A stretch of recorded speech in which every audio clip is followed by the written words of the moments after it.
Okay, so today's video is going to be on 50-50 custody. So usually what happens is this comes up after a divorce and you have to figure out how you guys are going to split the kids. And I would say, I mean, I recommend 50-50, but it doesn't always work for everybody. But if you do decide to go the 50-50 route, there's a couple examples that you can take a look at custodyexchange.com. I'm doing a 50-50. I didn't go through a divorce, but me and my girlfriend, we're no longer together. So I felt like, I wanted more time than what she was giving me. So I went ahead and went the lawyer route because, that was my only option. And I decided to go a 50-50. I'm currently doing a 2-2-3, which is the best time schedule for me. That you may find that there's a better schedule for you. But here are 7 examples that you can take a look at, before you make that decision with your lawyer or, with your ex-wife or ex-girlfriend. If you guys are reasonable to each other, you guys can actually, come up with the schedule, together and work something out. So let's go ahead and take a look at the 7 examples. So the first example is the alternating weeks schedule. We're going to think of it this way.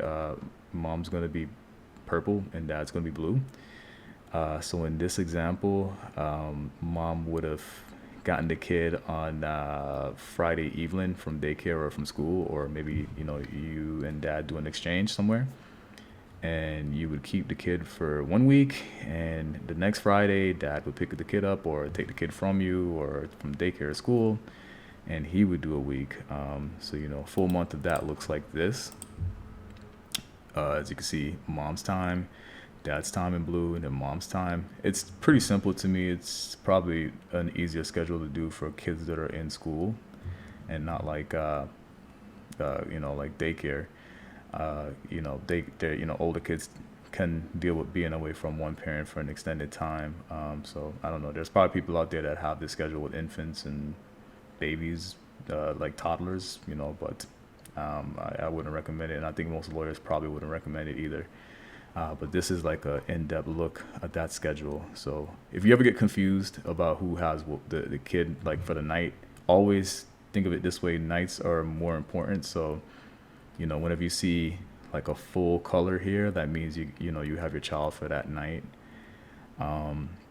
That's how you don't get confused. So like you are not going to get to Friday as mom and think that you have the kid Friday night, because if you look at the schedule, you can see that dad has the kid at the end of the night. It starts here. His shift starts at 3 p.m. so he gets nights.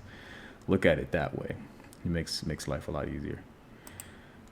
So another schedule would be 2 weeks each. This one is like the extended version of alternating weeks.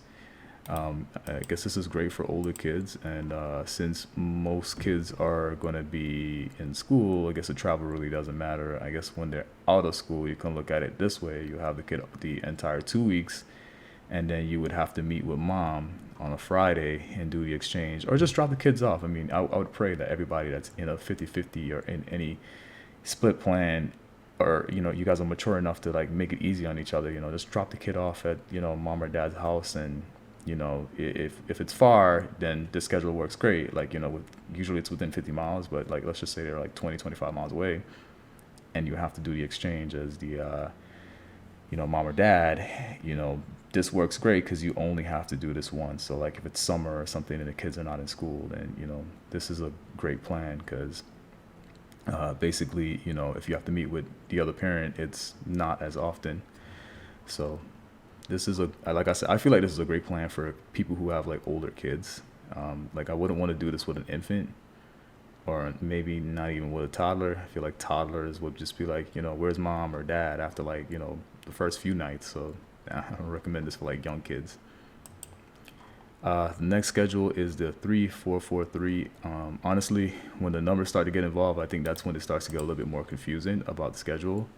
But again, think of it this way. It's nights. So it's like if you open at the full schedule here, dad's night ended, or his run ended here. So mom's schedule starts right here. And as you can see, the pay attention to the purple, you can see the 3 here. So see how she gets 3 nights here, and then it's 4 nights for dad. So that's where the 3-4-4 comes from. And then another 4 nights for mom, and that's 3 4 4, and then 3 nights for dad. So this can get a little bit confusing. So, you know, print a calendar out or something, or make a Google calendar, like schedule or something. But just be careful with this calendar to not get the 3 parts of the schedule confused with the 4 parts.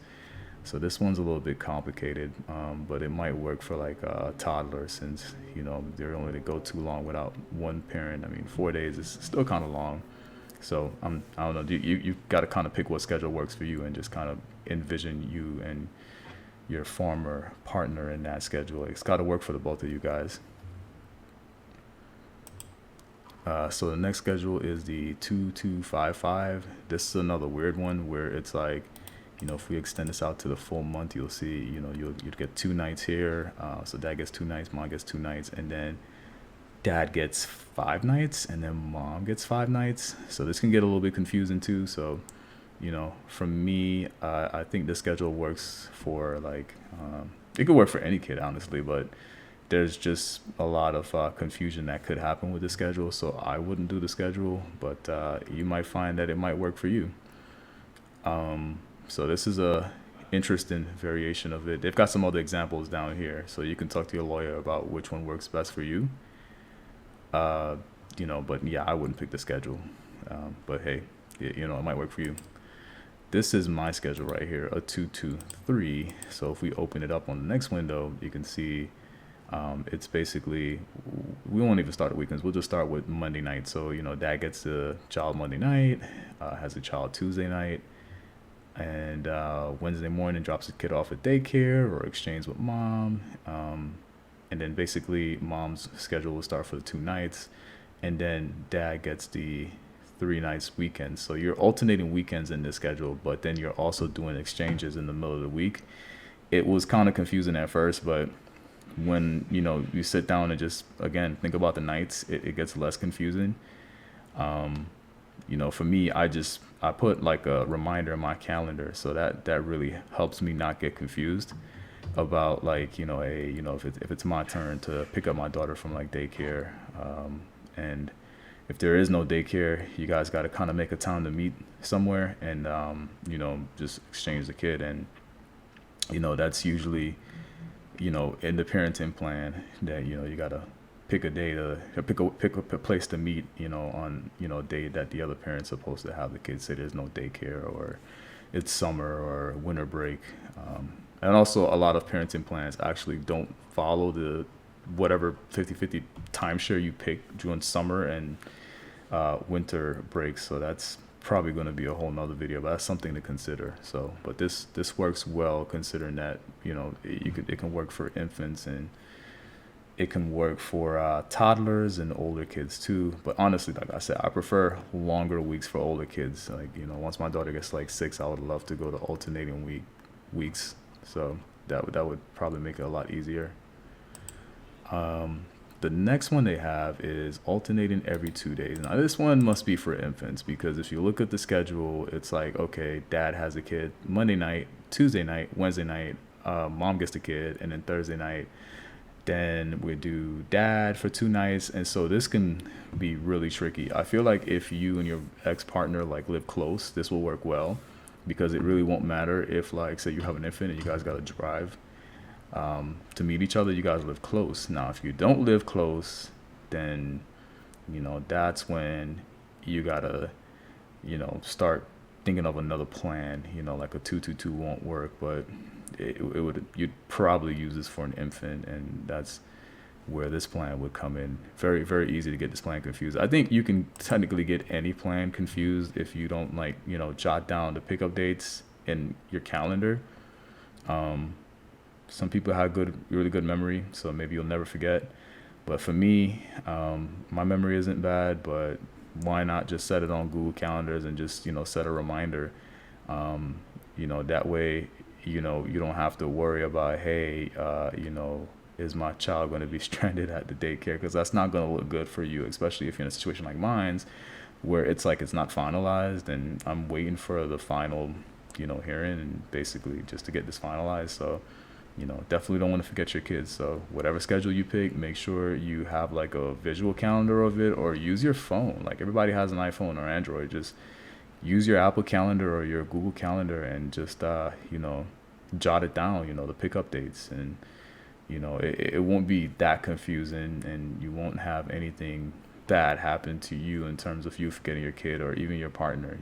I would hope that your partner is wise enough to not get the days confused, because there have been some situations where famous people have like gotten it like their time sharing wrong, and it causes all kinds of problems. I mean, I really would hope that nobody really has to go through a situation where mediation doesn't work and you have to go through the court system.